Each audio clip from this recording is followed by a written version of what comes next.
स्वागत है आपका। हमारे साथ अब मंजीत कॉटन के ईडी संचित राजपाल जुड़े हैं। संचित नमस्कार, शुक्रिया हमारे साथ जुड़ने के लिए।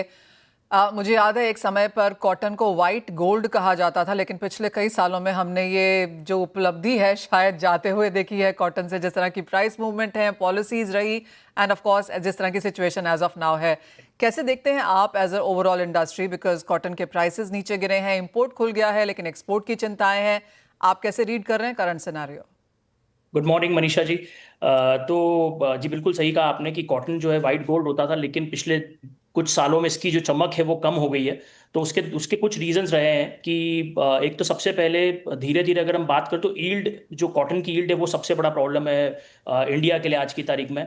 क्योंकि अगर हम बात करें तो कुल करीब 50 देश है जो कॉटन उगाते हैं, और अगर हम एरिया अंडर कल्टीवेशन बात करें तो इंडिया का हाईएस्ट है वर्ल्ड में।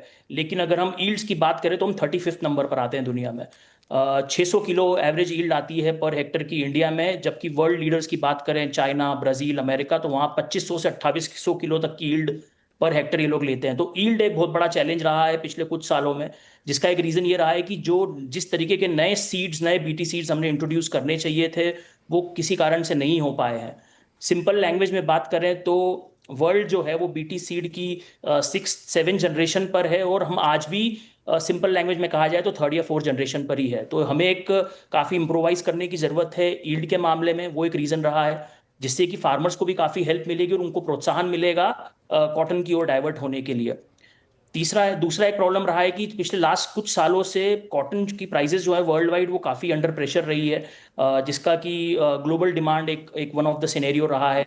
और इस साल जैसे कि ऑलरेडी पहले इंडस्ट्री जूझ रही थी डिमांड से, और उसके बाद ये टैरिफ के जो वॉर स्टार्ट हो गए हैं उसके कारण से, और इसके कारण और काफ़ी स्लो डाउन हो देखने के लिए मिला है। तो कॉटन प्राइसेस जो है वो रीज़न के कारण से, इन इन कुछ रीजंस के कारण से, एक तो एरिया कम है, दूसरी चीज़ एक्सपोर्ट्स काफ़ी स्लो है टेक्सटाइल की। अगर हम बात करें कॉटन एक्सपोर्ट की बात करें तो एक टाइम पे जो हम करीब करीब 20% एक्सपोर्ट करते थे वो आज हम इम्पोर्ट पे आ चुके हैं। तो उसका यही रीज़न रहा है कि डोमेस्टिकली जो है कॉटन की प्राइजेस वो काफ़ी ऊपर है because of the MSP.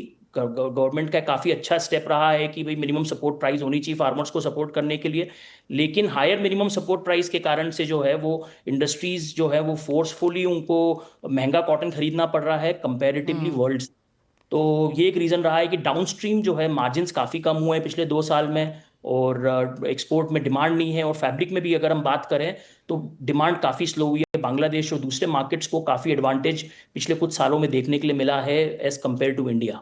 Absolutely Sanjit, आपने बहुत तरीके से वो यहाँ पर समझाया है, thank you so much for that. लेकिन एक चीज़ है, जिस तरह से ग्लोबली हमने देखा है कि मैनमेड और कॉटन में एक बहुत बड़ा अंतर बनता हुआ नजर आया है। मैनमेड अब बहुत बड़ा मार्केट शेयर हो चुका है। कैसे देखते हैं वन उस पैटर्न को, और आपको लगता है इंडिया उस तरफ जा रहा है? बिल्कुल बिल्कुल ठीक बात है, क्योंकि देखिए मैनमेड जो फाइबर्स की बात करें तो कई सारे ऑल्टरनेटिव्स निकल गए हैं। टेंसिल एक नया फाइबर आ गया है, बैम्बू फाइबर, काफ़ी सारे कॉटन के ऑल्टरनेटिव्स रिसर्च के साथ साथ निकलते जा रहे हैं। और उनमें कंसिस्टेंट फाइबर्स है, जो मैनमेड फाइबर है वो काफ़ी कंसिस्टेंट होता है एज कम्पेयर टू कॉटन। तो of course there are challenges, and ये फाइट तो हमेशा चलने वाली है कॉटन और मैनमेड फाइबर की।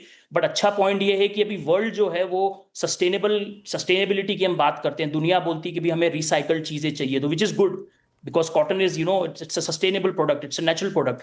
तो वो एक अच्छा है कि ये जो नई मुहिम जिस तरीके से चल रही है सस्टेनेबिलिटी की, ये कॉटन का जो दबदबा है वो उसको बिल्कुल बनाए रखेगा, ऐसी हमें उम्मीद है। ऑल राइट, एक बहुत क्विक फाइनल सवाल संजित, आगे जाकर प्राइसेस क्या देखते हैं? जिस तरह का दबाव है, आपको लगता है ये प्रेशर जारी रहेगा? बिल्कुल जी, देखिए लगता है कि प्रेशर जारी रहेगा। द रीजन बीइंग कि वर्ल्ड मार्केट की अगर हम बात करें, वर्ल्ड फ्यूचर्स की, कॉटन फ्यूचर्स की बात करें तो वो काफी प्रेशर में at this moment, and on there is a lot of pressure because of the tariff war as well. Plus उसके अलावा डोमेस्टिक मिल्स की जो सिचुएशन है वो बहुत अच्छी नहीं है।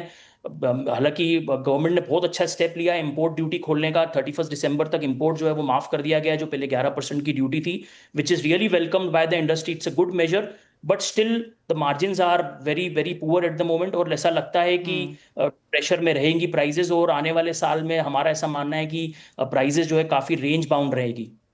ऑलराइट, तो प्राइसेस में गिरावट है, डिमांड में, एक्सपोर्ट में, मार्जिन्स में। तो एक ऐसी इंडस्ट्री जहां पर हमने थोड़ी सी चमक कम होते हुए देखी है, लेकिन आशा है कि आने वाले समय में कुछ सपोर्ट देखने को मिलेगा। संचित, बहुत शुक्रिया हमारे साथ यहां पर जुड़ने के लिए, और आशा है आपसे आगे जाकर भी और बहुत कॉन्वर्सेशंस होंगी कॉटन पे, फैब्रिक पे, एक्सपोर्ट्स पे और ऑफ कोर्स अपैरल्स पे। एब्सोल्युटली, वेल, थैंक इसी यू के सो साथ मच। Thank you. मिल जाते